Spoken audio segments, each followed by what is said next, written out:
Good morning public, बिस्मिल्लाहिर्रहमानिर्रहीम, अस्सलामु अलैकुम। मैं हूँ आपके साथ आपकी मेज़बान मुनीज़े मोइन।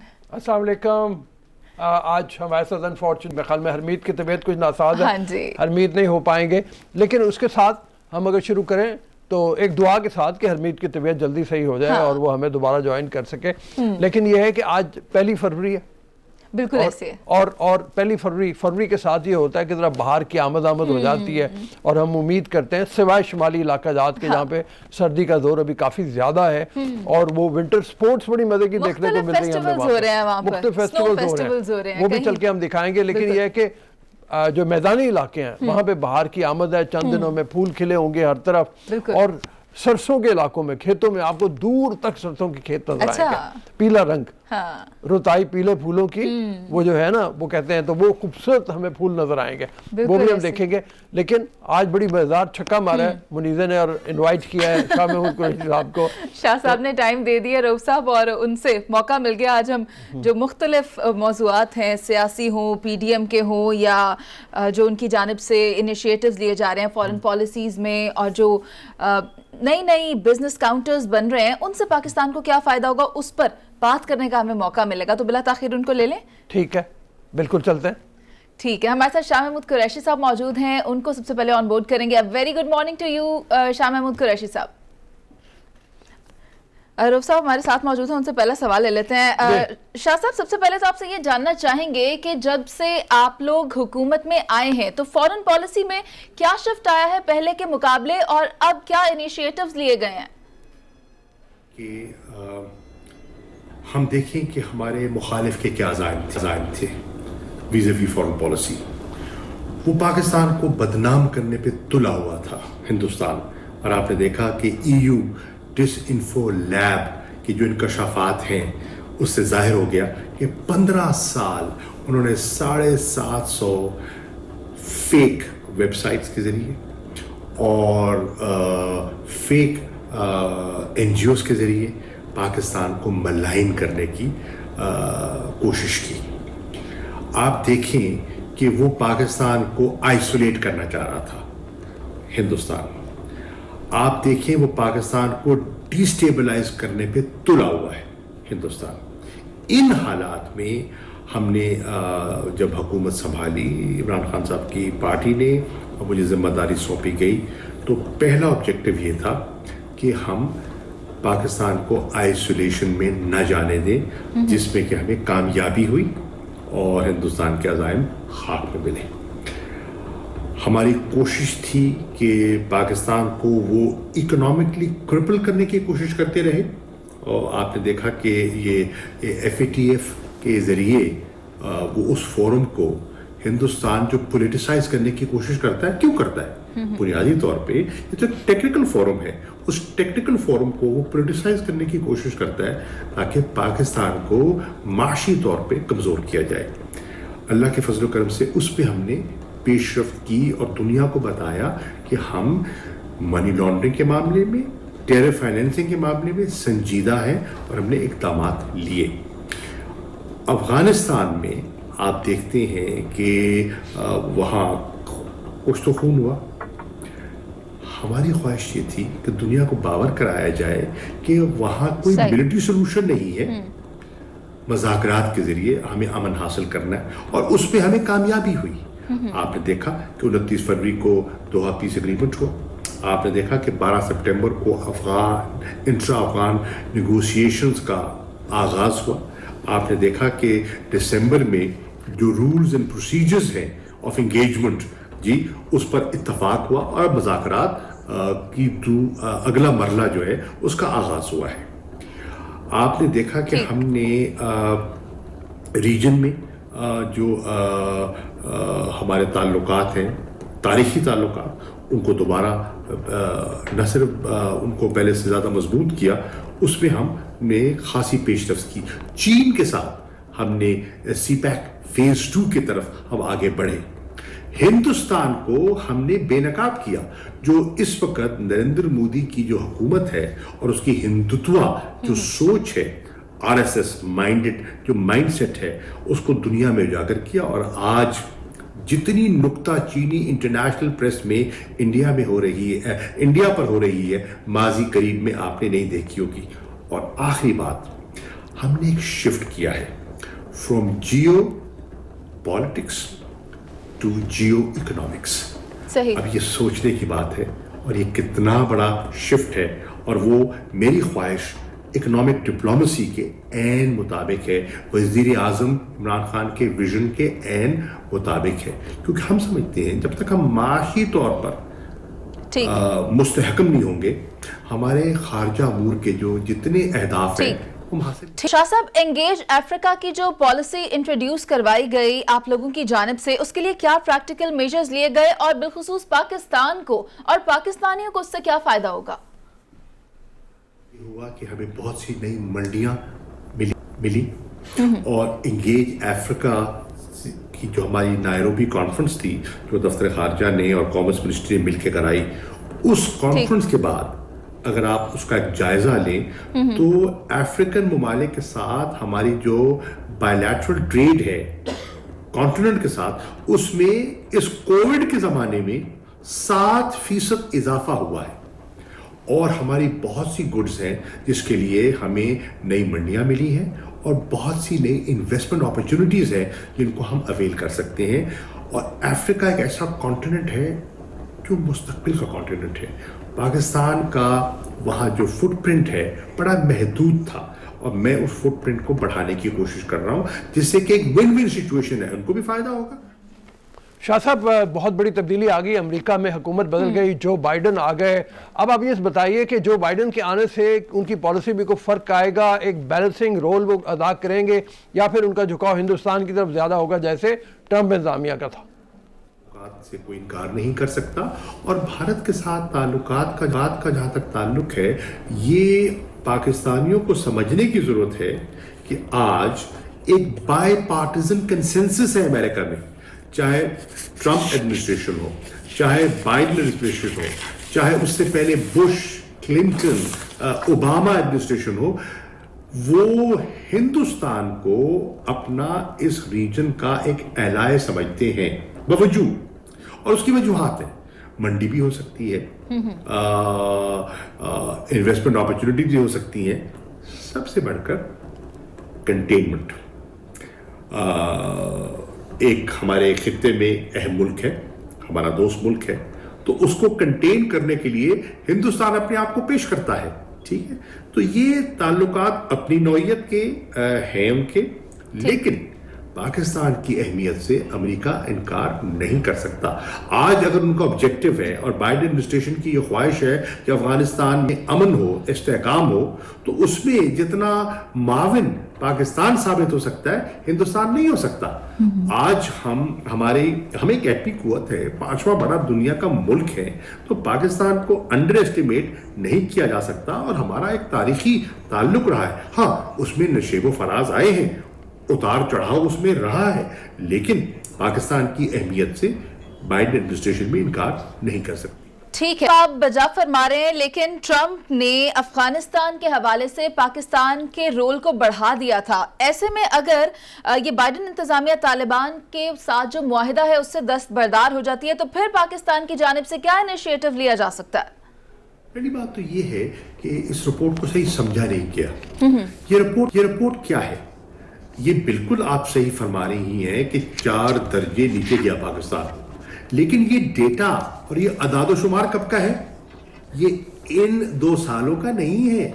इसमें कुछ जुज है इन 2 सालों के, लेकिन बहुत सा डेटा इसमें ऐसा है जो पिछली हुकूमत की कारस्तानियाँ थी, मुस्लिम लीग नून की जो फेलियर्स थे वो सामने आए, और उसका जो उन्होंने वो डेटा कलेक्शन तब की गई और रिपोर्ट अब शायद एक टाइम लैग होता है, आप अंडरस्टैंड करते हैं, सर्वे में और पब्लिकेशन में टाइम लैग होता है। लेकिन अब हमारी हुकूमत की तरजीहात में एक बड़ी वाज़ेह तरजीह है करप्शन का तदारुक। इमरान खान के मंशूर का ये एक बहुत अहम एजेंडा है कि हमने इसका मुकाबला करना है और हमने इस कौम की इस लानत से جان چھڑانی ہے کہ وہ ایک کینسر کی طرح یہ ہمیں دیمک کی طرح چاٹ رہی ہے کرپشن. اور اگر ہم نے اس کا مقابلہ نہ کیا تو ہم جتنی مرضی ٹیکسز لگا لیں, ریونیو اگر کلیکٹ ہو کے قومی خزانے میں نہیں جائے گا اور لوگوں کی ذاتی تجوریوں میں جائے گا تو ملک خوشحال کیسے ہوگا؟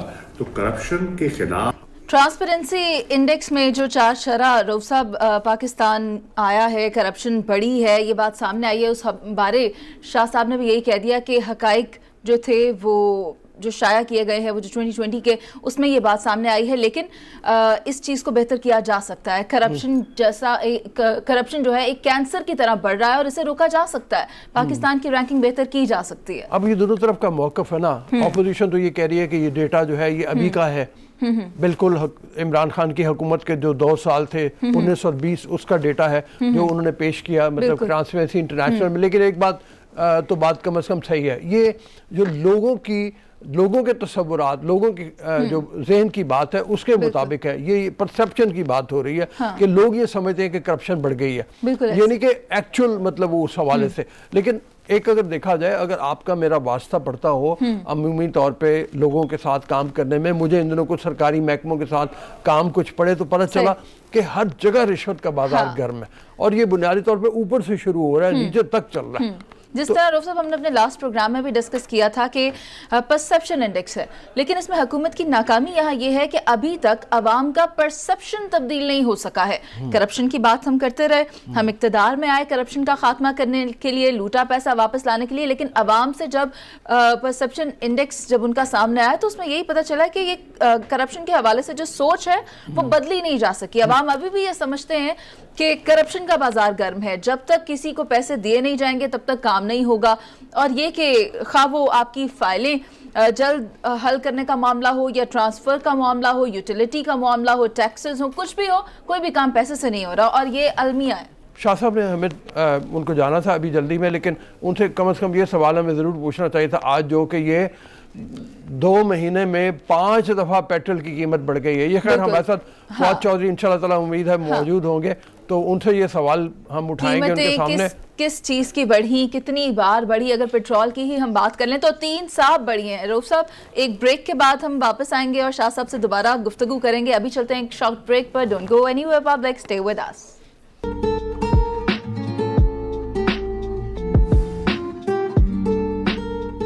Welcome back public. بریک پر جانے سے پہلے رؤف صاحب نے بتایا تھا کہ ہر چیز کی قیمت بڑھ گئی ہے. رؤف صاحب کیا کہیں گے؟ دیکھیں ریلیف دینا تھا عوام کو اور بوجھ تلے دبی جا رہی ہے عوام. ہم نے دیکھا کہ 3 مرتبہ جو ہے پیٹرول کی قیمت اس بار بڑھی ہے.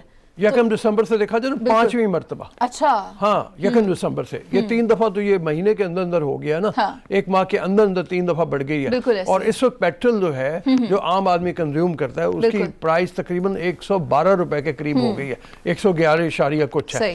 تو مطلب بڑی ہی مشکل صورتحال پیدا کر دی ہے. آپ یہ دیکھو یہ ہوتا کیا ہے کہ ایک چیز کی قیمت آپ بڑھاتے ہیں, آپ ڈیزل کی بڑھاتے ہیں, اس کا نتیجہ کیا ہوگا؟ پھر کچھ دنوں بعد آئے گا کہ جی بجلی کی قیمت بھی بڑھانی پڑ گئی ہے.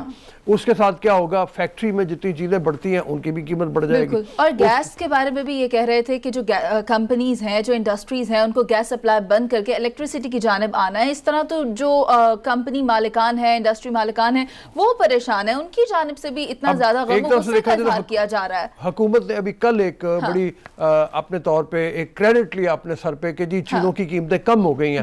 یہ بات صحیح ہے کہ چلو ٹماٹر کی قیمت کم ہوئی ہے, آلو کی قیمت کچھ کم ہوئی ہے, لیکن یہ کتنے دن چلے گا؟ انڈے کچھ کم ہوئے ہیں, لیکن اس کے ساتھ ہی مرغی کی قیمت بڑھ گئی تھی. بے شمار چیزیں ایسی ہیں جن کی قیمتیں بڑھی. تو حکومت کا یہ کلیم جو ہے یہ پھر غلط ہو جاتا ہے کہ جب وہ کہتے ہیں ہم نے چیزیں سستی کر دی ہیں, چونکہ یہ پیٹرول کی قیمت بڑھتے ہی, بجلی کی قیمت بڑھتے ہی, انڈسٹری کی پروڈکٹس کی قیمت بڑھتے ہی, آپ دیکھنا پھر ایک لمبا سلسلہ. رؤف صاحب وزیر اعظم پاکستان عمران خان نے بھی کہا ہے کہ مہنگائی اپنی کم ترین سطح پر آ گئی ہے. یہ کس چیز کے بارے میں بات ہو رہی ہے؟ نہیں وہ میں نے جیسے بتایا نا, وہ 4-5 چیزیں ہیں مطلب جس میں چینی چلو تھوڑی سی کم ہوئی ہے. ہم یہ دیکھتے ہیں آٹے کے بارے میں انہوں نے کہا تھوڑا سا کم ہوا ہے. اتنی دیر کے بعد تھوڑا ریلیف دے کے کہہ دیتے ہیں کم ہوئی ہے. یہ تو عوام سے پوچھا جائے نا, اس پبلک سے پوچھا جائے جو گھر بیٹھ کے ہمیں دیکھ رہی ہے, پریشان ہے. گروسری لینے جاتے ہیں تو اشیاء خورنوش کی قیمتیں مہنگی ہے, خواہ وہ تیل ہو, خواہ وہ چینی ہو, آٹا ہو, کوئی بھی چیز ہو. جب آپ لینے جاتے ہیں تو وہ آپ کی दस्तरस से बाहर होती है। अच्छा खैर हम उससे मतलब चलेंगे, जरा क्रिकेट की तरफ भी चलते हैं। अच्छा कि अब आप कह रहे हैं कि अब हम ये वाली चीज़ों में से बाहर निकल आए क्योंकि इसका हल हमसे तो नहीं निकलने वाला। हाँ, हम ऐसा इरफान ज़हीर साहब होंगे, हम जानने की कोशिश करते हैं। एक तो ये कि सेकंड टेस्ट शुरू होगा और 2-3 दिन में शुरू होने वाला है, पिंडी में मैच होगा, और उसके साथ ये होगा कि अब 2020 के मैचेस होने हैं लाहौर में, उसके बारे में भी हम बात करेंगे। इरफान ज़हीर हमारे साथ मौजूद है। अस्सलाम वालेकुम इरफान। वालेकुम सलाम जी, कैसे सर? ठीक ठाक है? बिल्कुल ठीक ठाक। आप ये बताओ कि अब स्ट्रेटजी क्या होगी? ये जो सीरीज़ है उसमें पाकिस्तान कोशिश करेगा कि एक वाइट वॉश करे, दूसरा टेस्ट भी जीते। पिंडी की विकेट बिल्कुल मुख्तलिफ है कराची की विकेट से, जहाँ पे कराची में एक स्पिनिंग ट्रैक था, पिंडी में अमूमन ज़रा थोड़ी सी स्विंग के ऊपर, फास्ट बॉलिंग के ऊपर जो है वो ज़्यादा तवज्जो देनी पड़ती है, ज़्यादा इन्हिसार हो जाता है। या फिर यहाँ की विकेट को भी आपके ख्याल में उसी तरह ड्राई स्पिनिंग बनाया जाएगा? जी रऊफ साहब, इसके अलावा ऑप्शन नहीं है। इसके ऑब्वियसली के पिंडी की पिच थोड़ा सा डिफरेंट बिहेव करती है, इसमें जरा बेहतर आपको बाउंस और सीम भी करता है बॉल।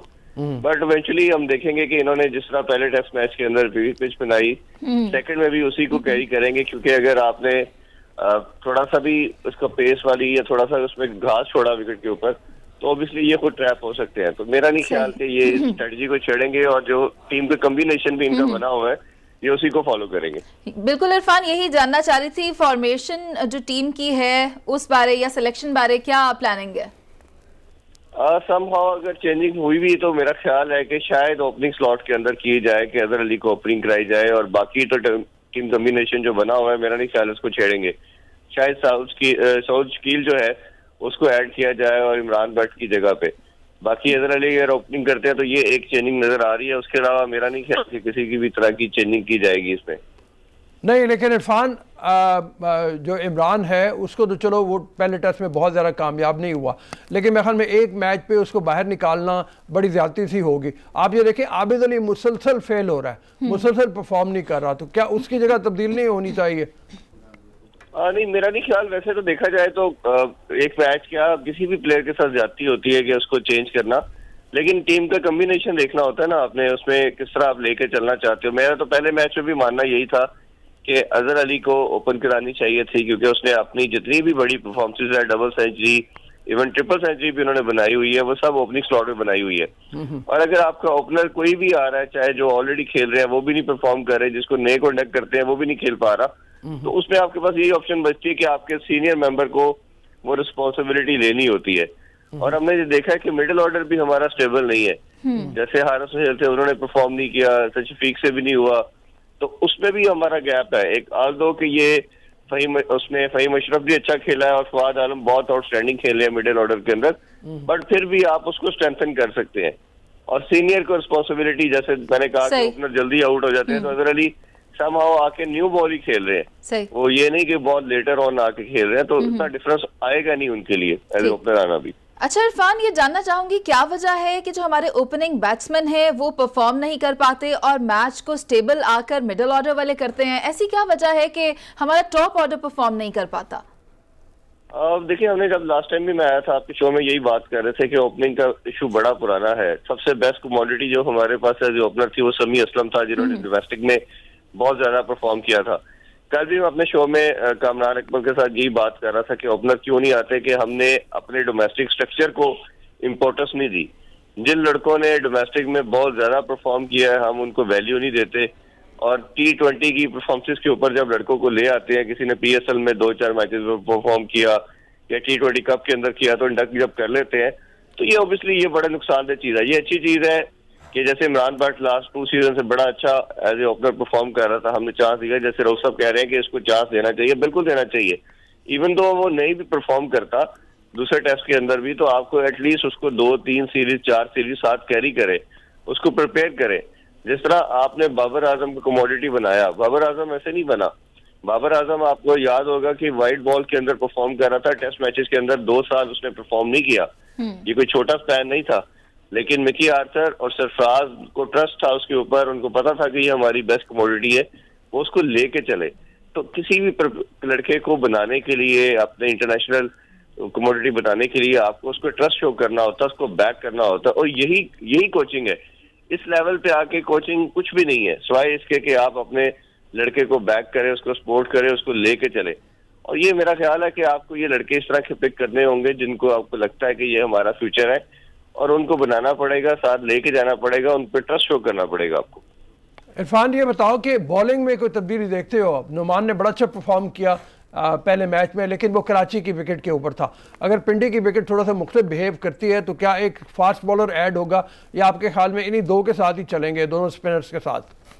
ہاں جی بالکل صحیح کہہ رہے ہیں آپ, کیونکہ پنڈی کی وکٹ کا جو اوور آل بیہیویئر ہے اس کے اندر باؤنس زیادہ ہے. جیسے کراچی کی پچ تھی, آپ نے دیکھا کہ ایٹ لیسٹ کوئی میرا خیال ہے کوئی 9 سے زیادہ اوپر بال نہیں آ رہا تھا کسی بھی فاسٹ بالر کا, شاید پہلے 10-15 اوور کے بعد. تو اس میں یہ ٹیم کا کمبینیشن بھی اس طرح کا بنا ہوا ہے کہ یہ میرا نہیں خیال کہ اس بالنگ کمبینیشن کو چھیڑیں گے 3 فاسٹ بالر اور 2 اسپنر, اور کیونکہ دونوں اسپنر نے بڑا اچھا پرفارم کیا ہوا ہے. فہیم اشرف بھی بالنگ آل راؤنڈر ہے, بیٹنگ آل راؤنڈر نہیں ہے. انہوں نے بیٹنگ میں بڑا اچھا پرفارم کر دیا, تو میرا خیال ہے کہ بالنگ کے اندر سیم کمبینیشن کے ساتھ جائیں گے, اس کو یہ ڈسٹرب نہیں کریں گے. اچھا, اور یہ بھی بتاؤ کہ اب یہ جو T20 کے حوالے سے ٹیم کی سلیکشن کی بات آ رہی ہے, حفیظ کو ڈراپ کر رہے ہیں. حفیظ نے بڑا ہی شاندار پرفارم کیا تھا نیوزی لینڈ میں, اس کی کوئی جسٹیفیکیشن لگتی ہے آپ کو؟ یہ بڑا آپ نے امپورٹنٹ ٹاپک چھیڑ دیا ہے, اس پہ تو بڑی لمبی ڈسکشن ہونے والی ہے.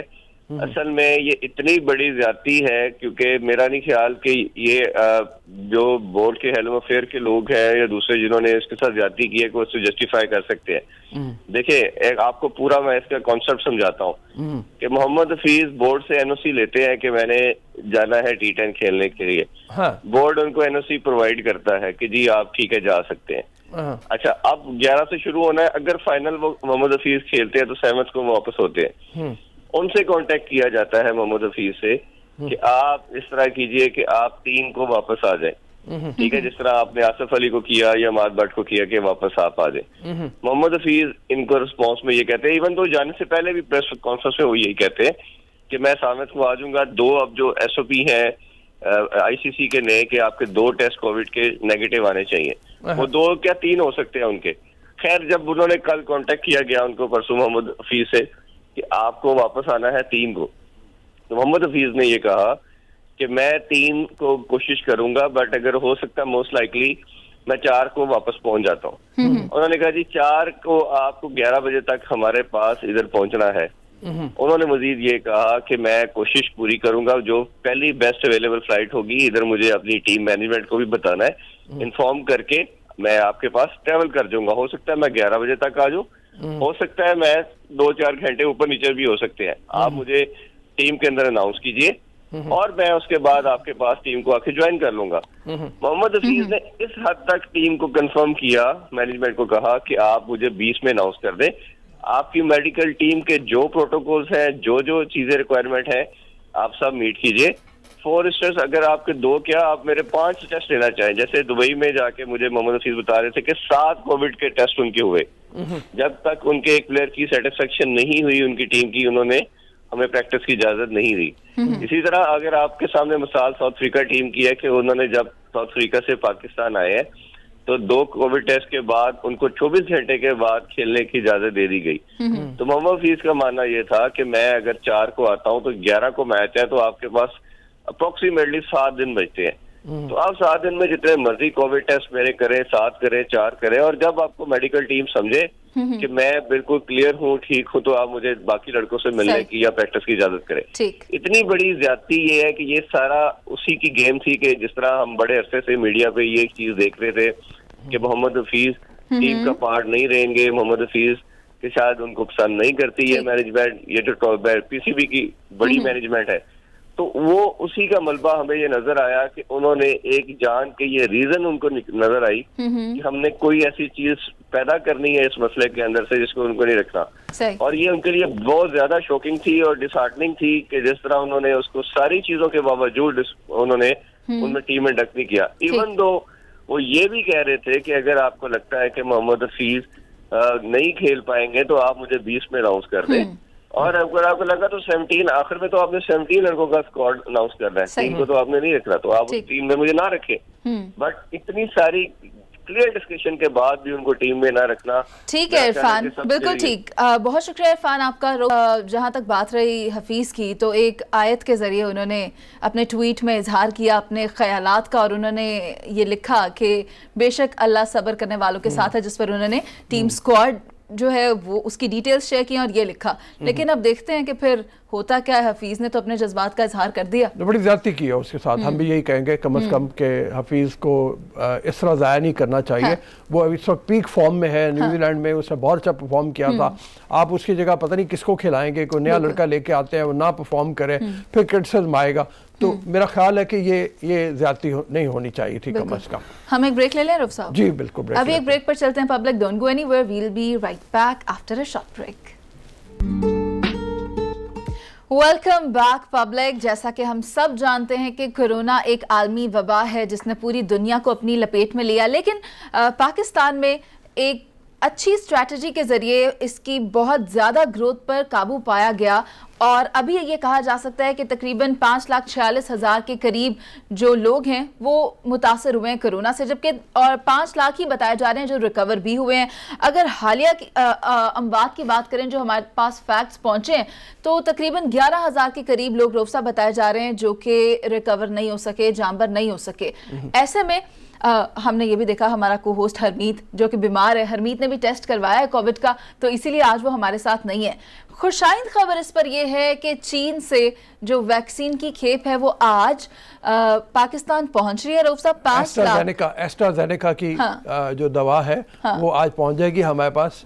तो आज से शुरू हो जाएगा वैक्सीनेशन। कल से चलो हम कह रहे थे एक ड्राइव शुरू हो जाएगी, उसके लिए तरबियत जारी है। जो मुख्तलिफ वर्कर्स हैं जिन्होंने लगानी है, पिंडी से इस्लामाबाद से इसका आगाज होगा, और मुख्तलिफ जगह पे सेंटर्स बना दिए गए हैं जहाँ पे ये सिर्फ, जैसे डॉक्टर जावेद अकरम से भी हमारी बात हो रही थी कि सिर्फ ये नहीं है कि वैक्सीन ले आनी है, वैक्सीनेशन का एक पूरा प्रोसीजर, एक स्ट्रैटेजी बना के उसके मुताबिक चलना है। तो स्टाफ की ट्रेनिंग है, और फिर ये भी बात हो गई कि जो स्टाफ फ्रंट लाइन है सबसे पहले उनको लगनी है, फिर उसके बाद 65 साल की उम्र से बड़े लोग जो हैं उनकी रजिस्ट्रेशन शुरू होगी। लेकिन अच्छी बात यह है कि तकरीबन 1.5 करोड़ से ज़्यादा वैक्सीन जो है वो हमने ऑर्डर कर दिए में बुक, और वो उम्मीद है कि वो जल्दी आने वाले दिनों में। लेकिन जो पब्लिक हमें देख रही है, जो अवाम हमें देख रही है, बुनियादी सवाल तो उनका है ना कि उनको ये वैक्सीन कैसे मिलेगी, कैसे पहुंचेगी। तो इसके लिए भी इंतजाम जो किए गए हैं वो कुछ यूँ हैं कि शादी हॉल्स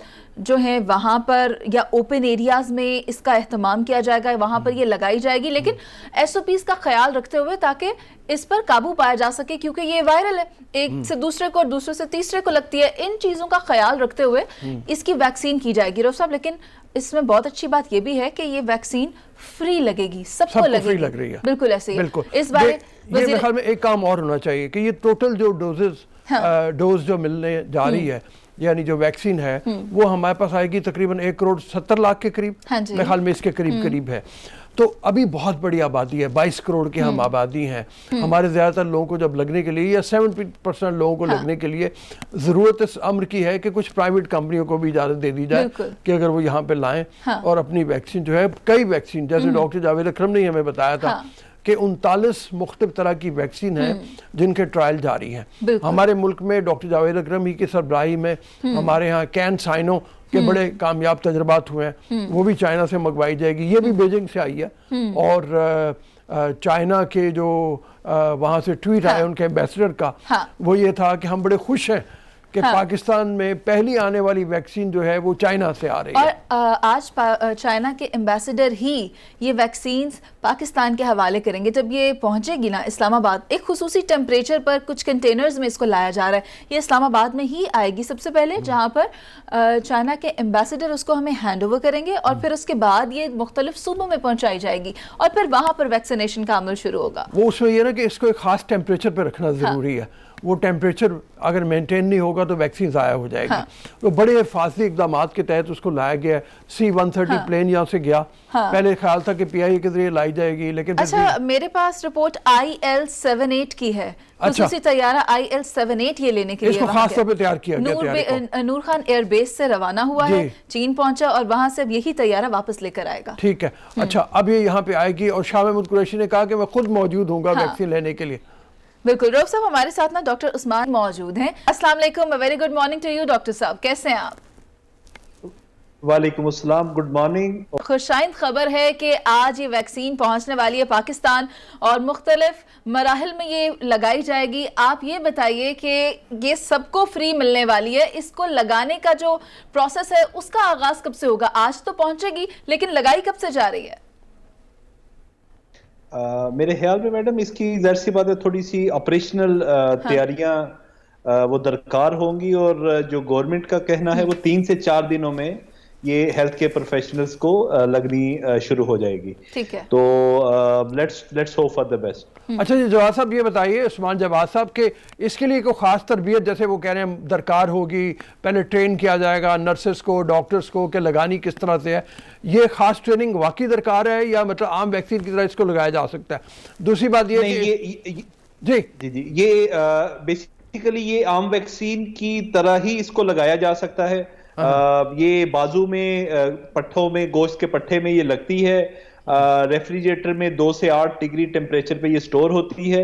अलबत्ता क्योंकि ये एक नई वैक्सीन है तो जाहिर सी बात है हेल्थ केयर प्रोफेशनल्स को इसके मुमकिना असरात के बारे में, जैसा कि वैक्सीन लगाने के बाद जिसको भी लगनी है उसने आधा घंटा उस जगह पे रहना है ताकि देखा जाए कि कोई उसका फौरी मुज़र असर वैक्सीन का तो नहीं है, और उसके बाद फिर उसको एक फॉलो अप है। अगर उसको कोई भी बाद में प्रॉब्लम पेश आती है तो उसको किस तरह उसने मॉनिटर करना है और किस तरह आगे रिपोर्ट करना है। तो इन सब के सिलसिले में कुछ थोड़ी सी ट्रेनिंग की जरूरत होती है, लेकिन it is quite comparable with the normal vaccine schedule. अच्छा, और ये भी फरमाइए कि हम बार बार ये लोगों को बताते हैं, जो आम पब्लिक में कुछ लोगों में ये तासुर पाया जाता है कि वैक्सीन नहीं लगवानी चाहिए, इसके नुकसान हो सकते हैं। कोई ऐसी बात तो नहीं है। अभी तक जितने तजर्बात हुए हैं उसके तहत तो 90-95%, बाज़ जगह 70 से 90% इसके मौसर होने की बात हुई और कहा गया कि ये बहुत फ़ायदेमंद है, इसको लगवाना चाहिए हर एक को। इसमें सर कुछ सेक्शंस ऐसे हैं आबादी के जिनको नहीं लगवानी चाहिए, जिसमें स्पेशली अभी क्योंकि ये बच्चों पे इसका ट्रायल नहीं हुए तो ये 18 साल से ऊपर के अफराद के लिए है। ये प्रेग्नेंट फीमेल्स के लिए अभी रिकमेंडेड नहीं है।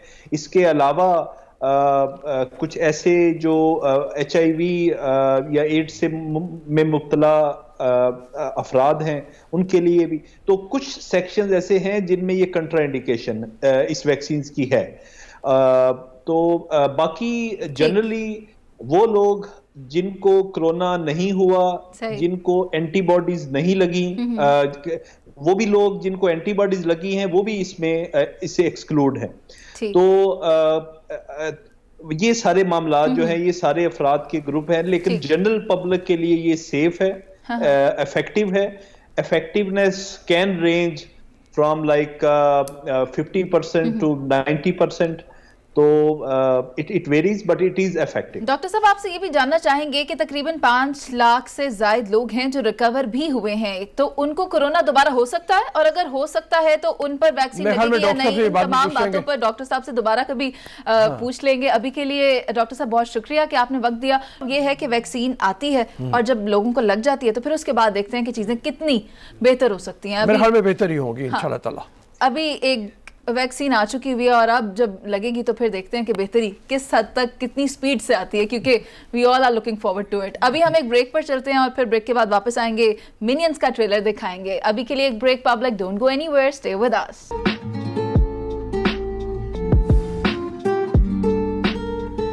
Welcome back public. हम आपको बताएंगे कि पाकिस्तान में एक बहुत ही खूबसूरत स्टेडियम जो कि बन चुका है, गवादर में है, और आईसीसी ने भी ये चैलेंज कर दिया है कि है कोई इससे खूबसूरत स्टेडियम तो फिर वो सामने लाया जाए, दिखाया जाए। यहाँ तक कि उसकी तस्वीर सोशल मीडिया पर भी वायरल हो गई है। जबरदस्त, मैंने भी देखी है तस्वीरें। हाँ। और मैं समझता हूँ कि वाकई जो क्लेम है उसमें कोई गलती नहीं है। इतना खूबसूरत स्टेडियम है। हाँ। लश ग्रीन ग्राउंड उसका और पहाड़ों के दरमियान में, और उसके इर्द गिर्द जो नजारे हैं। साहब अभी कुछ दिन पहले कराची से गवादर तक कार रैली हुई।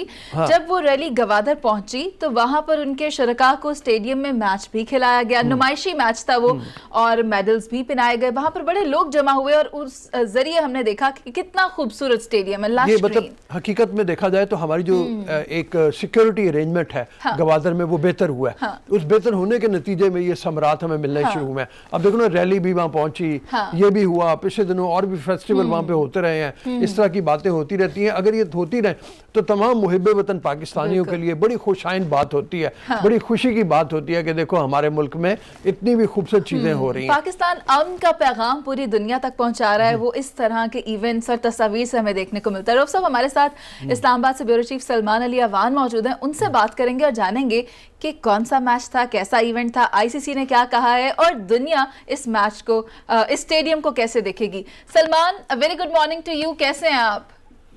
गुड मॉर्निंग जी, हम फाइन, आप बताएं कैसी हैं? अल्हम्दुलिल्लाह। सलमान, हमने स्टेडियम देखा है, बहुत ही खूबसूरत है। स्टेडियम के बारे में बताएं, यहाँ पर मैचेस का बाकायदा आगाज कब से हो रहा है और दुनिया इसको कितना पसंद कर रही है? आज बिल्कुल बड़ा एक पाकिस्तान का पॉजिटिव इमेज जो है यकीनी तौर पर इस स्टेडियम से दुनिया में गया है और बिलाशुबा हम इसे दुनिया के बेहतरीन और खूबसूरत तरीन स्टेडियम के अंदर शुमार कर सकते हैं। अगर हम इसकी, मैं आपको थोड़ी सी हिस्ट्री बताऊं तो तकरीबन अब से 3 माह पहले इसको बाज़ाब्ता तौर पर इसका इफ्तिताह किया गया था वज़ीर आला बलोचिस्तान की जानिब से, और इस स्टेडियम का नाम जो है सेनेटर मोहम्मद इसाक बलोच के नाम से मंसूब किया गया है, जो कि इस इलाके की बड़ी शख्सियत थे। और तकरीबन 20 मिलियन रुपए की लागत से ये स्टेडियम जो है और दीगर स्पोर्ट्स फैसिलिटीज जो है गवादर के अंदर मुकम्मल की गई हैं। सबसे इंपॉर्टेंट चीज ये है कि अगर हम आज की बात करें तो आईसीसी की जानिब से जिस तरह से पूरी दुनिया को चैलेंज किया गया है, बिलाशुबा कहा गया है कि अगर है कोई गवादर स्टेडियम जैसा तो सामने आए, और आईसीसी को भी इंतजार है स्टेडियम के मुकाबले में किसी स्टेडियम के सामने आने का। और यकीनी तौर पर जो सबसे इम्पोर्टेंट चीज है, जैसे कि रऊफ साहब ने भी मेंशन किया कि गवादर समेत पूरे बलोचिस्तान में जो सिक्योरिटी अरेंजमेंट है, अमन व अमान की सूरत हाल है, वो बेहतर हुई है। और यकीनी तौर पर ये स्टेडियम और जो दीगर फैसिलिटीज बनी है गवादर में, वो इसी अमन व अमान की जो बेहतर सहूलियात फराहम की गई हैं या अमन व अमान के अंदर बेहतरी आई है सिक्योरिटी फोर्सेज की कोशिशों के नतीजे में। एक मुसलसल एफर्ट जो है वो कई अरसे से, कई सालों से जारी है, और उसका नतीजा आज हमने देखा कि गवादर के हवाले से, जो कि सी पैक का आप कह लें कि एक सी पैक का एक दरवाजा है गवादर, और वहां पर अगर इस किस्म की एक्टिविटी होती है और वहां पर अगर इस किस्म का पॉजिटिव इमेज पूरी दुनिया के अंदर जाता है और इंटरनेशनल क्रिकेट काउंसिल जैसा मोतबर तरीन इदारा जो है वो भी अगर इसकी तारीफ करता है तो यकीनी तौर पर ये पाकिस्तान की बहुत बड़ी कामयाबी है, पाकिस्तान के अवाम की बहुत बड़ी कामयाबी है, पाकिस्तान की सिक्योरिटी फोर्सेज की बहुत बड़ी कामयाबी है, जिन्होंने बड़ी कुर्बानियां देने के बाद जो है बलोचिस्तान में तमाम तर, जो आप सब जानते हैं कि जिस तरह से इंडिया की कोशिश है कि वहां पर एक नेटवर्क एस्टेब्लिश किया जाए, कमांडर कुलभूषण जादेव वहां से पकड़ा गया, लेकिन इन तमाम तर साजिशों के बावजूद आज एक बहुत पॉजिटिव मैसेज जो है वो पाकिस्तान से पूरी दुनिया में गया है। और अल्हम्दुलिल्लाह यकीनी तौर पर जो अमन व अमान की सूरत हाल में बेहतरी आई है, वही इसका नतीजा आज हमने देखा कि पाकिस्तान की जानिब से हमने देखा कि कराची से रैली जाती है 650 किलोमीटर का फासला तय करके, जिसके अंदर 40 से 45 बाइकर थे, 50 जो है वो गाड़ियां थी, और वो तमाम के तमाम लोग मकरान कोस्टल हाईवे से गवादर पहुंचे। रास्ते में जगह जगह उनका इस्तकबाल हुआ और गवादर में इतना इम्पोर्टेंट, मतलब शानदार इस्तकबाल हुआ। गवादर मैरीन ड्राइव पे पाकिस्तान रैली के नाम से रैली भी निकाली गई, और ये स्टेडियम सबसे इम्पोर्टेंट चीज जो कि स्पोर्ट्स हैं पूरी दुनिया के अंदर खेली जाती है, क्रिकेट अब जानी जाती है, खासतौर पे इंडिया पाकिस्तान का जो खित्ता है और जो दीगर दुनिया के मुमालिक हैं, कॉमनवेल्थ कंट्रीज हैं जहां पर क्रिकेट खेली जाती है, यकीनी तौर पर उन सबकी तवज्जो का मरकज बनेगा ये स्टेडियम। और हमें भी तवक्को रखनी चाहिए कि जल्द ही पीसीबी इस स्टेडियम के अंदर, इतने खूबसूरत तरीन स्टेडियम के अंदर एक इंटरनेशनल मैच जो है उसका भी इनेकाद करे, ताकि पूरी दुनिया जो है इस स्टेडियम की खूबसूरती के हवाले से जान सके, इसे देख सके। आप देख सकते हैं स्क्रीन के ऊपर कि स्टेडियम की जो सबसे खूबसूरत तरीन चीज है, एक तो वो गवादर का खूबसूरत मौसम है, माइल्ड मौसम है, और उसके साथ ही वहां पर जो लश ग्रीन स्टेडियम है और खूबसूरत तरीन पहाड़ जो हैं, यकीनी तौर पर जो मुझे तो यही लगता है कि साउथ अफ्रीका में जो टेबल माउंटेन मशहूर है उससे भी ज्यादा खूबसूरत या उससे भी ज्यादा अच्छे दिलकश पहाड़ यहाँ पे नज़ारे जो हैं मौजूद हैं। यकीनी तौर पर जो इंटरनेशनल टीम्स आएंगी वो यहाँ पर खेलने से लुत्फानंदोज होंगी। जो मकामी आबादी है, जो हमेशा हम खासतौर पर पाकिस्तान या बलोचिस्तान के हवाले से एक नेगेटिव چیزیں پوری دنیا میں جاتی تھی، لیکن اگر اس قسم کی ایکٹیویٹیز ہوتی ہیں، اسٹیڈیم بنتے ہیں، کھیلوں کو فروغ ملتا ہے. اور سب سے امپورٹنٹ چیز جو گوادر کے حوالے سے ہے یا بلوچستان کے حوالے سے کہ جو لوکل پاپولیشن ہے، اگر اس کو اس تمام تر ترقی کے پروسیس میں، اس تمام تر آگے بڑھنے کے پروسیس کے اندر اگر ان کو بھی حصہ ملتا ہے، اگر وہ بھی اس کے اندر شامل ہوتے ہیں، تو یقینی طور پر یہ علاقہ، یہ خطہ، یقینی طور پر ہم کہہ سکتے ہیں کہ دبئی تو کیا، دبئی سے آگے نکلے گا. اچھا آپ سانس بھی لیا کرتے ہو کبھی؟ رؤوف صاحب آپ اتنی دیر سے یہ سوچ رہے تھے کہ سلمان کو بریک کیوں نہیں لگ رہی. اچھا بیپت دینے کی عادت ہے نا نیوز والوں. سلمان یہ بتاؤ کہ کچھ اندازہ ہے کہ اس کی کیپیسٹی کتنی ہے اور کتنی بڑھائی جا سکتی ہے، یا ابھی بالکل انیشل سٹیج میں جب بیٹھنے کی صلاحیت ہے وہ جو کیپیسٹی ہے؟ آپ جیسے اسکرینز پر دیکھ بھی سکتے ہیں، جو ویڈیوز آئی ہیں، جو تصاویر آئی ہیں، اس سے تو سب سے امپورٹنٹ چیز ہمیں یہی دکھائی دے رہی ہے کہ اسٹیڈیم کی جو گراؤنڈ ہے، گھاس ہے، وہ بہت خوبصورت. اور جو پاکستان میں عام طور پہ اسٹیڈیم کے بارے میں شکایت ہوتی ہے کہ بہت سارے کرکٹر جو ہیں وہ بھی میدان میں اترتے ہوئے فیلڈنگ کے دوران ڈرتے ہیں کہ کہیں گھٹنا وٹنا چلا نہ جائے. تو گھاس اور گراؤنڈ جو ہے بہت خوبصورت لچکرین بنایا گیا. جو سیٹنگ کیپیسٹی ہے وہ بھی محدود ہے. کوئی بہت بڑا جس طرح کے انٹرنیشنل اسٹیڈیم ہم دیکھتے ہیں، لاہور میں قذافی اسٹیڈیم ہے یا دیگر ہمارے کراچی کا نیشنل کرکٹ اسٹیڈیم ہے، اس طرح کی کیپیسٹی تو نہیں ہے. لیکن ابھی یہی کہا جا رہا ہے کہ اگر انٹرنیشنل میچز کو یہاں پر انعقاد کی بات کی جائے، پی سی بی اگر اس حوالے سے اسٹیپ لے، تو یقینی طور پر یہاں پر جو سیٹنگ کیپیسٹی ہے وہ لوکل پاپولیشن کو مد نظر رکھتے ہوئے اس کو بڑھایا بھی جا سکتا ہے. کیونکہ گوادر دیگر بڑے شہروں کے مقابلے میں پاکستان کا ایک چھوٹا شہر ہے، تو یقینی طور پر جو تماشائی ہیں ان کی تعداد شاید اتنی زیادہ نہ ہو اور ملک کے دیگر علاقوں سے بھی دور ہے. لیکن بتدریج اس کو بڑھایا جائے گا. ابھی کیونکہ بلوچستان حکومت کی جانب سے بلڈ کیا گیا ہے، پاکستان آرمی نے اس کی جو تعمیر ہے اس کے اندر بڑا امپورٹنٹ کردار ادا کیا ہے. تو ابھی سورسز کا یہی کہنا ہے کہ اس کی کیپیسٹی جو ہے with the passage of time اس کی کیپیسٹی کو بڑھایا جا سکتا ہے. سلمان آپ ہمارے ساتھ موجود تھے، اس بارے بتا رہے تھے، بہت شکریہ آپ کا. یقینی طور پہ ایک بہت اچھا ایڈیشن ہے. گوادر نے پہلے ہی جو ہے اسے میگا پروجیکٹس کا آغاز ہونے جا رہا ہے، ترقی میں پاکستان کی ایک بہت بڑا پارٹ پلے کرے گا. اور اب اس کے اوپر یہ اسٹیڈیم 4 چاند لگ گئے. زبردست، تم نے بڑی جلدی بھیج دیا، میرا جی چاہ رہا تھا ان سے 3-4 نہیں ڈاکٹر صاحب ہمارے ساتھ اور بھی مہمان ویٹ کر رہے ہیں. ڈراماز کی بھی بات کرنی ہے. رائٹر آمنہ مفتی ہمارے ساتھ ہے، وہ ہمیں جوائن کر چکی ہے. ان کا ڈرامہ ہے دل نا امید تو نہیں، اس پر ان سے بات کریں گے. اور رائٹر ہیں، مختلف جو ایشوز ہیں، سوشل ایشوز ہیں، ان پر بھی لکھتے ہیں. ناولسٹ ہیں، بی بی سی پہ کالم لکھتی ہیں، بہت کچھ کرتی ہیں.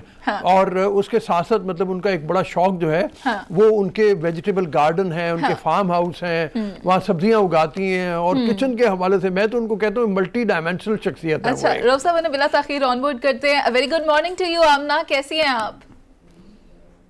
جی تھینک یو، میں بالکل خیریت سے ہوں. آمنہ آپ کے بارے میں اتنی تعریف بیان کر دی رؤوف صاحب نے. آپ لکھتی بہت اچھا ہیں، خواہ وہ سوشل ایشوز ہوں یا پھر ڈرامہ نگاری ہو، اور آپ ویسے دیگر ایکٹیویٹیز میں بھی. گارڈننگ کا رؤوف صاحب آپ نے ویجیٹیبلز کیا کہا آپ نے؟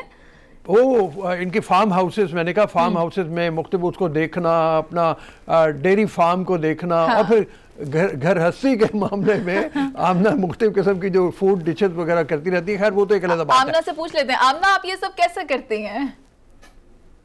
جی جیسے آپ سب لوگ یہ اتنے عرصے سے رؤوف صاحب جیسے ارینج کر رہے ہیں، سارا میڈیا کو چلا رہے ہیں، اسی طرح ہم تو یہ صرف سا کام ہے جو کر رہے ہیں.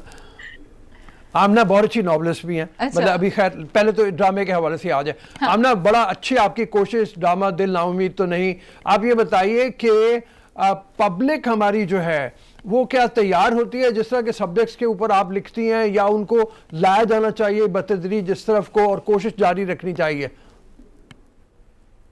رؤوف صاحب پبلک کی جہاں تک سلسلہ ہے، وہ اکثر کاشف نثار جو میرے ڈائریکٹر اس کے بھی ہیں، وہ کہتے ہیں کہ شہر کے سارے کتے اگر کچلا کھانے سے مر گئے. منو بھائی کا ڈائلاگ وہ کہتے ہیں اس کا مطلب یہ نہیں ہے کہ کتوں کو کچلا پسند تھا.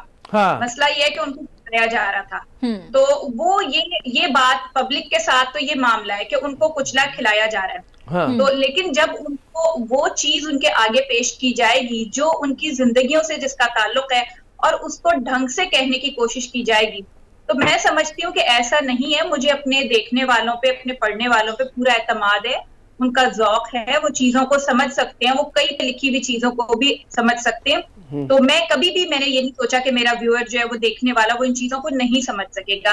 हाँ ये है कि जो चैनल ओनर्स हैं वो फीडबैक की वजह से थोड़ा सा घबराते हैं, क्योंकि जाहिर है इस तरह की चीजों का फीडबैक मेन स्ट्रीम मीडिया पे थोड़ा सा कम आता है। वैसे तो गौरी न्यूज का या उन चीजों का तो आ जाता है, लेकिन ड्रामा चूंकि एक प्योरली एंटरटेनमेंट की चीज है, उसमें थोड़ा सा अगर इस तरह का एलिमेंट हो तो समटाइम्स रेटिंग के ऊपर फर्क पड़ता है। तो वो उससे हमारे जो मुनाफा कमाने वाले एजेंट्स हैं सोसाइटी के या जो इनको ओन कर रहे हैं उनको प्रॉब्लम होती है। पब्लिक को बिल्कुल इस चीज से कोई फर्क नहीं पड़ता, उनको जो चीज पसंद आती है उसको वो ढूंढ के देख ही लेते हैं। पब्लिक तो देखिए ना मासूम है, अच्छे हैं। मैं जैसे कह रहा हूँ, अभी थोड़ी देर पहले आपने अगर देखा हो, हम गवादर के हवाले से बात कर रहे थे।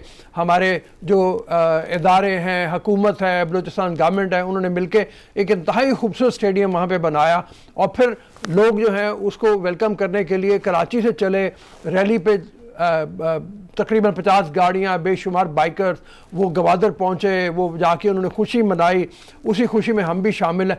तो पब्लिक के हवाले से आपकी बिल्कुल बात सही है कि मतलब उनको एक अच्छी चीज़ दी जानी चाहिए, वो अप्रिशिएट करेंगे, जैसे गवादर के स्टेडियम को उन्होंने किया। नावल भी आप लिखती हैं, ज़रा नावल्स के बारे में अपने बताइए कि आपके सब्जेक्ट हमेशा अछूते होते हैं और आपको अगर वहाँ अप्रिसिएशन मिल रही है तो यहाँ भी ज़रूर मिलेगी। जी, नॉवेल्स का मामला ये है कि नॉवेल्स और ड्रामे में बुनियादी फर्क तो ये है कि नॉवेल का जो कारी है, पहली शर्त तो एक खानदा होगा, दूसरी बात ये है कि जाहिर नॉवेल पढ़ने के लिए उसका खास टेस्ट होगा, तीसरी चीज ये है कि जब वो मेरा नॉवेल पिक करेगा तो जाहिर वो एक उसको अंदाजा होगा, थोड़ा बहुत अंदाजा होता ही है, इसलिए वो मेरा नॉवेल पिक करेगा। तो वहाँ बेशक आपकी ऑडियंस का साइज छोटा होता है, लेकिन ये है कि जाहिर है वो एक खास तरह के लोग होते हैं। और मेरे जो अभी नॉवेल 2018 में आया था पानी मर रहा है, वो ज्यादा मैंने किया जी, वो ज्यादा पसंद आया हमारे प्रोफेसर्स को और उसपे काफी थीसिस हुए, 5-6 तो मेरे इल्म में है, इसके अलावा भी कुछ ना कुछ चल रहे हैं। तो वो उसकी रीजन ये है कि उसमें अलामती अंदाज है, माहौलियात के बारे में उर्दू में बहुत कम लिखा गया है और शायद वो पहली चीज अभी तक तो वो शुमार हो रही है, मजीद तहकीक से और पता चल जाएगी। तो उसमें इन लोगों को ये है कि बच्चों को थोड़ा सीखने का मौका मिलता है, लर्न करते हैं ऐसी चीजें जो नई चीज उनको नजर आती है। तो फिलहाल तो वो हमारे उर्दू के प्रोफेसर्स का फेवरेट नॉवेल बना हुआ है। इसके बाद लोग पढ़ते हैं, वहां तक वो पहुंचता है, वो उसकी किस्मत है। ड्रामा निगारी आपकी पहचान बन गई आमना, आप शायरी भी करना पसंद करती हैं और शायरी से शगुफ भी रखती हैं। अगर आप अपना कोई कलाम हमारे साथ शेयर करें। जी, ये मैंने आज तक किसी को अपना कोई शेर कभी नहीं सुनाया, तो ये आज भी रहने दीजिए। बस ड्रामा निगारी की पहचान है, एक अच्छी पहचान है। अच्छा आमना, जैसे आपने माहौल के बारे में बात की कि माहौलियात पे आपने पूरा पानी मर रहा है, मतलब वो देखा अलामती, मतलब उसको अंदाज में आपने पेश किया। तो आप चूँकि एक सेंसिटिव खातून हैं, आप समझती हैं कि माहौलियात के हवाले से जो काम हो रहा है उसमें और ज़्यादा काम होना चाहिए और ज़्यादा तरीके अपनाए जाने चाहिए, मीडिया पे भी, अखबारात में भी, लिखने वालों को भी और भी ज़रा आगे आना चाहिए। माहौल की सूरत हाल तो काफ़ी ख़राब है हमारे यहाँ। जी, माहौल के बारे में तो आप ये देख लीजिए कि सबसे पहला काम जो बाइडेन ने ऑफिस में आके किया, वो उन्होंने पेरिस एग्रीमेंट में वो उन्होंने शमूलियत दोबारा इख्तियार की। ये एक ऐसी चीज है जिसको अब कोई भी निगलेक्ट नहीं कर सकता। मतलब आप ये देख लीजिए कि जाहिर है अमेरिका इस वक्त सुपर पावर है और उसकी पॉलिसीज के ऊपर ही ग्लोबल पॉलिटिक्स चल रही है, तो वो पहला काम ही उन्होंने ये किया। तो इससे हमें अंदाजा ये तो हो रहा है कि ये एक ऐसी सूरत हाल है जिसको, और पाकिस्तान सबसे ज्यादा इससे इफेक्टेड मुल्कों में आ रहा है। ऑल्दो हम लोग इमिटर्स में नहीं है, कार्बन इमिटर्स में और उनमें हम नहीं है, लेकिन इफेक्ट सबसे ज्यादा हम पे होगा। तो अभी इस चीज को पाकिस्तान में समझा नहीं जा रहा, अंडरस्टैंड नहीं किया जा रहा, क्योंकि अभी तक बहुत सारे लोग हमारे यहाँ, बल्कि तकरीबन सारे हमारे लिखने वाले, पढ़ने वाले और हमारे तख्लीककार भी कह लीजिए आप, हमारे जो लोगों को ओपिनियन लीडर्स हैं, वो अभी इस चीज को सीरियस नहीं समझ रहे। वो वही समझ रहे हैं कि कोई बहुत बड़ी आलमी साजिश है जिसमें माहौल का जिक्र किया जा रहा है। हालांकि ऐसा नहीं है, माहौल वाकई हमारा एनवायरनमेंट खौफनाक हद तक मुतासिर हो चुका है। ठीक है, अच्छा आमना, आपने बिल्कुल दुरुस्त बात की, लेकिन मुझे एक बात पे हैरत हुई है, जो शायर हजरात होते हैं वो अक्सर चाहते हैं कि उनको उनका कलाम सुनाने का मौका दिया जाए, लेकिन जब मैंने कहा तो आमना ने कहा नहीं आमना वो शेयर नहीं करना चाहती, नहीं सुनाना चाहती। चलिए कोई बात नहीं है, लेकिन आप जो है अपना लोहा मनवा चुकी है राइटिंग में, इसमें कोई शक नहीं।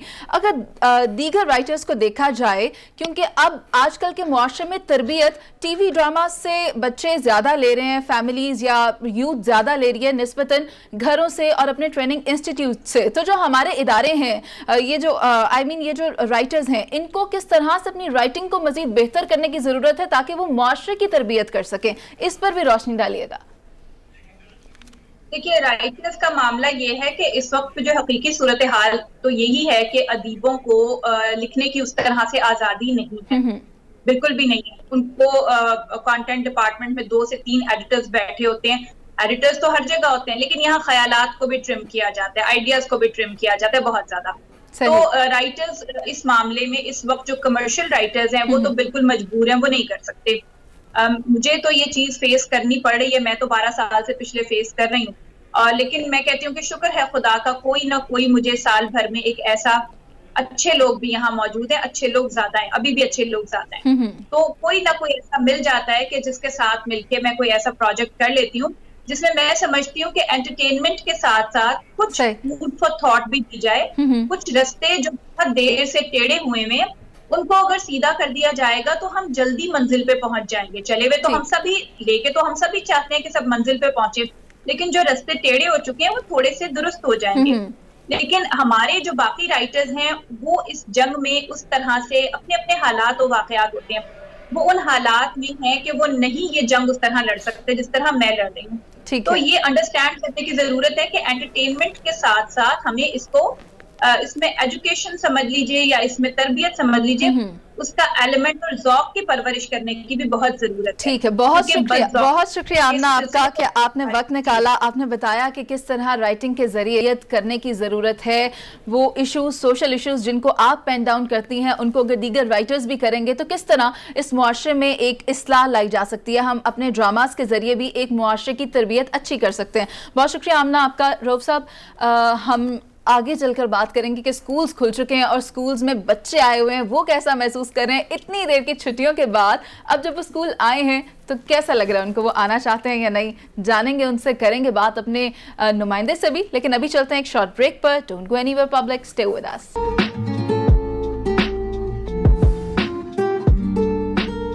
Welcome back public. खुशाइंद खबर ये है कि साल भर कुल्ली या जुज़वी तौर पर बंद रहने वाला जो तालीमी निज़ाम था, जो एजुकेशनल इंस्टीट्यूट्स थे, वो अब मुकम्मल तौर पर बहाल हो चुके हैं। रऊफ साहब, पहले 18 जनवरी से 9 से 12 तक स्कूल्स और जो इंस्टीट्यूट्स हैं उनको खोला गया, और आज प्राइमरी से 8 तक के लिए भी खोल दिया गया है। यानी बच्चे अपने घरों से निकल आए हैं। इस वक्त जो हमें नाजरीन घर पर देख रहे हैं, माएँ देख रही हैं, वो यकीनन आराम से बैठकर तसल्ली से आज प्रोग्राम्स वॉच कर रही होंगी कि बच्चे स्कूल जा चुके हैं।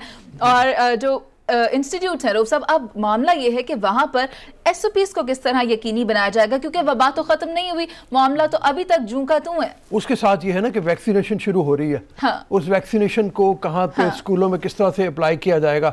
मुझे याद है हम छोटे थे ना, तो हमारी जो वैक्सीनेशन होती थी बहुत ज़्यादा वो स्कूल्स के अंदर आके होती थी। टीमें आती थी, हमें लाइन में खड़ा करके क्लासरूम में बैठ के मुख्तलिफ किस्म के इंजेक्शन होते थे। और वो उसमें ये जो अब आपके छोटे बच्चों को लग जाते हैं ना 3 माह तक इंजेक्शन, तुमने भी लगवाए होंगे, मतलब वो अपने बचपन में, और अपने ऑफस्प्रिंग्स को भी लगवाए होंगे। बिल्कुल। तो वो मतलब ये है कि वो हमारे स्कूल में आके हो जाता था। तो अब भी ये बड़ा देखना है कि स्कूलों में किस तरह से वो करेंगे, क्या निज़ाम करेंगे, SOPs का क्या होगा। अच्छा, वालिदैन बहुत परेशान होते हैं फीसों के निज़ाम के ऊपर, ऑनलाइन पे मतलब था, वो भी हम बात करेंगे। बच्चे बड़ा परेशान है कि एग्जाम्स ऑनलाइन होंगे या ऑन अब तो स्कूलों में फिजिकली बच्चे जा रहे हैं। हाँ, अब तो आ गए हैं। अब देखना ये होगा कि वहाँ पर इंतजामात कैसे किए जाते हैं। रऊफ साहब, हमारे साथ इस वक्त ऑन बोर्ड हैं chairman all Pakistan private school federation Kashif Mirza साहब। A very good morning to you. कैसे हैं आप?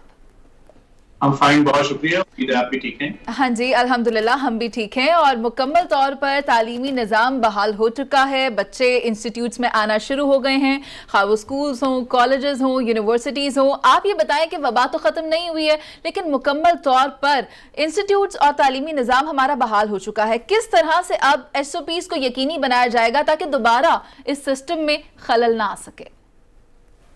पहले तो जी आपके इस चैनल की वसात से बड़ा बेहतरीन आपने प्रोग्राम और इस हवाले से अवेयरनेस के लिए रखा है। तमाम पेरेंट्स को, बच्चों को, सिविल सोसाइटी को, पूरे पाकिस्तान को मुबारक है। तालीम का जो सिलसिला है वो दोबारा से बहाल हो चुका है और इस वक्त अब हमें बहैसियत कौम, सिविल सोसाइटी, बहैसियत बाप माँ और एक टीचर की हैसियत में अपना अपना रोल प्ले करना है। इट्स अ ट्राई का, इसमें हमें इस चीज की भी आगाही है आपके, एक ऐसी पेंडेमिक से हम फेस कर रहे हैं जिसके अभी एंड का कुछ पता नहीं। तो अभी कहा जा रहा है हमें इसके साथ रहना है, तो उसके लिए जरूरत ये है कि हमें अपने बच्चों को, टीचर को, पेरेंट्स को, ओवरऑल सोसाइटी को जो है आगाह करना है कि हम कैसे बेहतर तौर पे इन हालात में SOPs के ऊपर अमल दरामद कर सकते हैं। बहुत जिम्मेदारी का काम है, मैं नहीं ये कह रहा कि ये बहुत इट्स इजी जॉब, ये बहुत मुश्किल काम है, लेकिन इसमें अगर हम जो प्लेटफॉर्म है एजुकेट करने का, वो तालीमी अदारे हैं, उन्हें खुला रखेंगे, बच्चे आएंगे। आपको याद होगा हमने 15 अगस्त से भी पहले जब तालीमी अदारे खोले थे तो बहुत खौफ था कि पता नहीं क्या हालात होंगे, किस तरह से बच्चे जो है मुतासिर हो सकते हैं। लेकिन अल्लाह का शुक्र है कि SOPs के ऊपर हमारे प्राइम मिनिस्टर साहब ने भी खुद कहा, शफकत महमूद साहब ने कहा, असद उमर समेत तमाम वज़ीर तालीम ने इस बात का इकरार किया कि तालीमी इदारों में SOPs का बेहतरीन इस्तेमाल हुए और कोरोना जो तालीमी इदारों से नहीं फैला। इसकी बड़ी वजह ये थी कि दरवाजे से जब बच्चा आता है, आपने देखा उसको हैंड सैनिटाइज करने का तरीका समझाया जाता है, फिर वो सोशल डिस्टेंसिंग कैसे करनी है। वैसे भी 50% स्ट्रेंथ के साथ जब आप आ रहे हैं तो ऑब्वियसली जो नंबर ऑफ स्टूडेंट्स हैं उनकी स्ट्रेंथ जो है वो कम हो जाती है। फिर हमारे टीचर्स ने उन्हें एजुकेट किया, पेरेंट्स को एजुकेट किया, पेरेंट काउंसलिंग हुई, पेरेंट मीटिंग्स के ऊपर ये चीज जो है उनको कम्युनिकेट हुई। तो इन हालात में ये बहुत इंपॉर्टेंट था कि एक तो आपकी अनसर्टेनिटी जो थी कि तालीमी इदारे खुलेंगे नहीं खुलेंगे, वो शुक्र है वो खत्म हुआ। अब जब पेरेंट्स में, बच्चों में, टीचर में इत्मीनान आएगा, तालीमी इदारों में इत्मीनान आएगा, तो यकीनन उसका असर ये होगा कि हमारी सिविल सोसाइटी ओवरऑल वो एजुकेट होगी और यकीनन इससे हम बेहतर तौर पे जो है वो उसको फेस कर सकते हैं। अच्छा, ये फरमाइए काशिफ के स्कूलों में ये जो वैक्सीनेशन है, इसका आपका कोई कोऑर्डिनेशन है? किस तरह से मतलब उसको करेंगे? या बच्चों को वो तो बात सही है कि 18 साल से कम उम्र के बच्चों के लिए अभी नहीं है, लेकिन बड़े लेवल के बच्चे जो हैं उनके लिए कोई ख़ास होगा, मतलब वैक्सीनेशन का इंतजाम वो स्कूलों में होगा या प्राइवेट जगह जाके या गवर्नमेंट के हॉस्पिटल में उनको करना पड़ेगा? देखिए, जो तो वैक्सीनेशन का अभी मरहला है, ये पूरी दुनिया में अभी ये इब्तदाई स्टेज पे है। अभी वैसे तो आम हालात में किसी भी वैक्सीनेशन के जो इम्प्लीमेंट करने का तरीकाकार FDA ने वज़ा किया हुआ है, वो है कि आपकी 18 महीनों की उसके ऊपर एक्सरसाइज हो, उसके रिजल्ट सामने आए और पहले के चुके हैं, you know, it's emergency situation. तो इन हालात में अभी जो वैक्सीनेशन का सिलसिला शुरू हुआ है पाकिस्तान में, तो अभी बहुत ही इब्तदाई शक्ल में पूरी दुनिया में बेहतर तौर पे इस पे अमल दरामद शुरू हो चुका है। WHO की एक एडवाइजरी है कि 36 लाख में से एक बच्चे के मुतासिर होने का खर्चा, और ओवरऑल अभी तक कोई सीरियस इशू बच्चों के हवाले से पूरी दुनिया में, खासतौर पर पाकिस्तान में अल्लाह का शुक्र है नहीं आया, क्योंकि उसकी बुनियादी वजह उनका इम्यूनिटी सिस्टम बेहतर होना है। तो वैसे तो अगर वैक्सीनेशन बच्चों की अभी तो जो आ रही है वो क्रिटिकल सिचुएशन में जो लोग हैं उनको प्रायोरिटी दी जा रही है, जो या फिर जो हेल्थ को स्पोर्ट स्टाफ जो है उनकी प्रायोरिटी है कि उनको पहले वो लगेगी।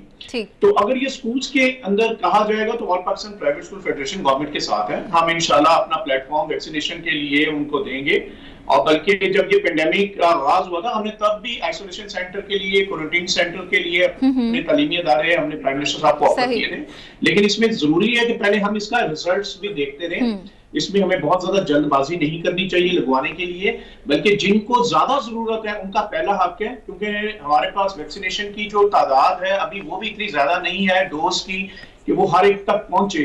तो हमें ये देखना है कि जो इससे मुतासरीन है सिर्फ अभी उन्हीं को जरूरत है, और उन मुतासरीन में जो कि क्रिटिकल सिचुएशन में अच्छा, पैनिक हमें हाँ, क्रिएट नहीं करना चाहिए। काशिफ साहब, आपसे चाहेंगे कि आप इस पर भी रोशनी डाल दें कि जब पहले स्कूल्स खुले थे, कॉलेजेस खुले थे, तब ऑल्टरनेट डेज पर तालीमी निज़ाम था, उसको कर दिया गया था कि एक दिन आएँ एक दिन छुट्टी करें, या फिर क्लासेस को डिवाइड कर दिया गया था, सेक्शंस को डिवाइड कर दिया गया था। अब की बार क्या फॉर्मेट अपनाया जाएगा? गवर्नमेंट ने वैसे 4 बड़े जो शहर हैं, लाहौर है, कराची है, इस्लामाबाद है और पेशावर है, इन 4 बड़ों में तो यही अभी पॉलिसी रखी है। बाकी में तो उन्होंने उसको रिव्यू कर लिया है कि वहां पे आप पूरी क्लासेस को बुला सकते हैं। बेहतर तो ये था कि 50% मॉर्निंग शिफ्ट में और 50% सेकंड शिफ्ट में बुलाया जाता है, क्योंकि क्राउडिंग अब भी जो है वो हमारे लिए बेहतर नहीं है। और अल्टरनेट डेज इसलिए एक सक्सेस स्टोरी नहीं बन सकी कि आप आधे बच्चों को एक दिन बुलाते हैं, आधे बच्चों को दूसरे दिन बुलाते हैं, तो जो टीचर के लिए उनको एक तो वो कंटिन्यूटी कायम करना वो मुमकिन नहीं था। दूसरा, उसमें एक दिन अगर बच्चा आया, दूसरे दिन यानी कि उसने थर्ड डे अगर आना है और वो उस दिन छुट्टी कर जाता है, तो ऑब्वियसली इसका मतलब वो 5वें दिन आएगा।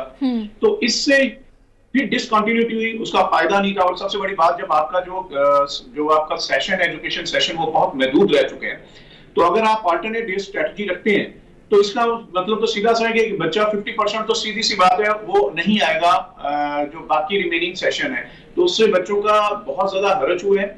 तो ऑनलाइन फैसिलिटी हमारे पास है नहीं, 14% पूरे पाकिस्तान में हाउस होल्ड फैसिलिटी है, और स्कूल्स के अंदर भी IT लिटरेसी नहीं थी, पेरेंट्स में नहीं थी, बच्चों में नहीं थी, और क्लासरूम हमेशा नाम होता है एक एनवायरनमेंट का। इन हालात में जरूरत ये थी कि आप रेगुलर सेशन करें, मॉर्निंग इवनिंग दो आप शिफ्ट में उसे कन्वर्ट कर लें, लेकिन डिसकंटिन्यूटी ऑफ क्लासरूम जो है वो उसका इम्पैक्ट जो है वो ओवरऑल पाकिस्तान पे बहुत बुरा हुआ है। और आपको मैं एक बहुत अलार्मिंग चीज ये बताऊं कि इस वक्त तीसरा साल है, पहला साल हमारा 85 डेज था जो बदनसीबी से हुआ, दूसरा साल कोविड की नजर, और तीसरा साल जो है सिंगल नेशनल करिकुलम की भी बुक्स मार्केट में नहीं है।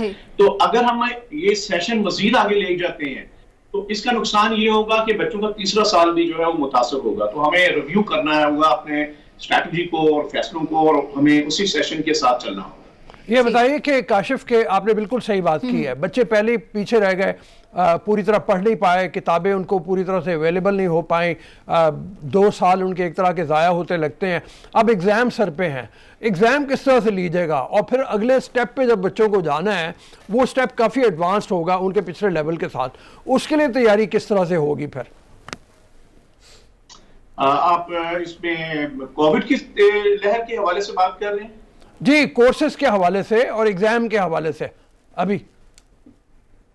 अच्छा, इसमें देखिए एक तो बात बड़ी क्लियर है कि ये वेरी फर्स्ट डे से WHO, UNICEF, UNESCO, world bank, even के जो दीगर तमाम इंटरनेशनल एजेंसीज थी वो अब ये कह रही हैं कि कोविड से बड़ा नुकसान एजुकेशन का हुआ है। और इस वक्त हालत ये है कि हम पाकिस्तान में हमारा 2.5 करोड़ बच्चा पहले आउट ऑफ स्कूल था, 2 करोड़ 61 लाख बच्चे हमारे प्राइवेट स्कूल्स में पढ़ते थे, और 2 करोड़ 19 लाख बच्चे हमारे पब्लिक स्कूल में पढ़ते थे, और टोटल आपका लगभग ये 7.5 करोड़ बच्चा है जो कि स्कूल एज का है, जिसको स्कूल के अंदर होना चाहिए था, लेकिन अनफॉर्चुनेटली वो कोविड से शदीद मुतासर हुआ है। ठीक है काशिफ साहब, आपने हमारे लिए वक्त निकाला, बहुत शुक्रिया आपके वक्त का। रऊफ साहब, मामला वही है, सबसे ज्यादा नुकसान अगर किसी का हुआ है तो वो तलबा हैं, वो ये स्टूडेंट्स हैं कोविड की वजह से, जो अपने तालीम को कंटिन्यू नहीं कर सके, या फिर सिस्टम इस तरह से हो गया कि वो उसको उस तरह परसू नहीं कर सके। यकीनी तौर पर सबसे ज्यादा नुकसान बच्चों का हुआ है। मैं वो ये कह रहा हूँ कि आइंदा आने वाले दिनों में आप भी मतलब स्कूल में, कॉलेज में जाती हो, मतलब पढ़ाती भी हो,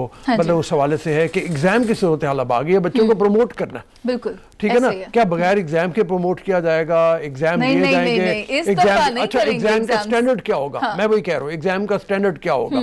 उन एग्जाम्स का स्टैंडर्ड अगर बहुत अच्छा नहीं होता और पिछली तालीम को अब अगले ग्रेड में जाना है, एक बच्चा जब 4थे से 5वें ग्रेड में जाता है तो तालीम का मयार यहाँ चला जाता है, उसको उसके मुताबिक प्रिपेयर किस तरह किया जाएगा? रऊफ साहब, शफकत महमूद ने यही तो कहा था कि पहले तो हमने एक दफा लेवरेज दे दिया है, बच्चों को प्रमोट कर दिया विदाउट एग्जाम्स, लेकिन अब नहीं प्रमोट करेंगे, बच्चों पे डबल प्रेशर पड़ जाएगा, अब मेहनत ज्यादा है। वो मैं वही कह रहा हूँ ना, बच्चों पे डबल प्रेशर पड़ जाएगा। बच्चों को वालिदैन को फिर यही चाहिए कि बच्चों को आप अपने घर में, ठीक है रऊफ साहब, अब यही है कि मेहनत दोबारा करना होगी ताकि उस लेवल तक आ सके। अभी हम चलते हैं एक ब्रेक पर, और ब्रेक के बाद आएंगे, देखेंगे मिनियंस का trailer. Don't go anywhere, stay with us.